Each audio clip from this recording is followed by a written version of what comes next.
હનુમાનજી કહે છે રામજીને કે રામજી હવે તમે ચાલવું નહીં પડે, હવે હું તમારી પાસે આવી ગયો છું, હવે તમે મારા ખભે બેસી જાઓ,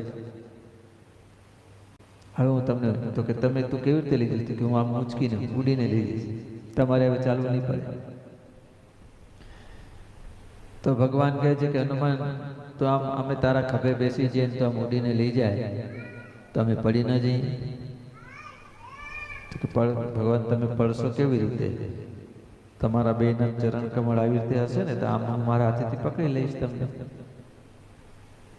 અને છતાંય બીક લાગતી હોય તો મારું માથું જે છે તમારા બંને હાથેથી મારું મસ્તક પકડી લ્યો અને નીચેથી ચરણ કમળ તમારા હું પકડી લઈશ અને ઉપરથી મારા મસ્તક પકડી લ્યો હસ્ત કમળથી તમારા. પછી કેમ પડશો?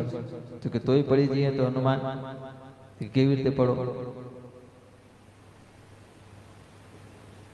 તમે બરોબર પકડી લીધા, મેં પકડી લીધા. તો કે હનુમાન તો પછી હનુમાનજી કહે છે કે તમે તો હવે તો ત્યારે જ પડો કે જ્યારે હું પડું. હનુમાન કહે હું પડું તો જ તમે પડો, નકર કેમ પડો?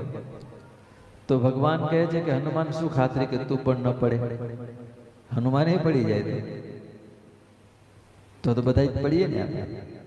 ઓલું વિમાન જાય એટલે બધું પૂરું થઈ જાય, બધા પડી જાય. તો હનુમાન વિમાન છે તો હનુમાનજી જ પડી જાય તો રામ ને લક્ષ્મણ બધા પડી જાય. એટલે કે તું તારી શી ખાતરી હનુમાન કે તું નહીં પડે? ત્યારે હનુમાનજી ઉત્તર આપે ભગવાન આ સંસારમાં બધા જ પડી જાય, બરોબર છે, હું એ પડી જાઉં એવું નથી, પણ હું એટલા માટે ન પડું.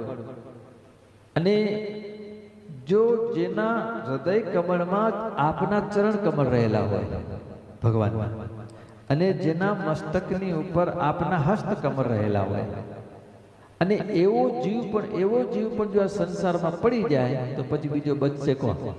પછી કોને બચાવો? જો એ પડી જતો હોય. ભગવાન જેના મસ્તક ઉપર હાથ મૂકે અને જેના હૃદય ઉપર ચરણ કમળ મૂકે અને એ જો પડી જાય તો પછી કોણ બચશે?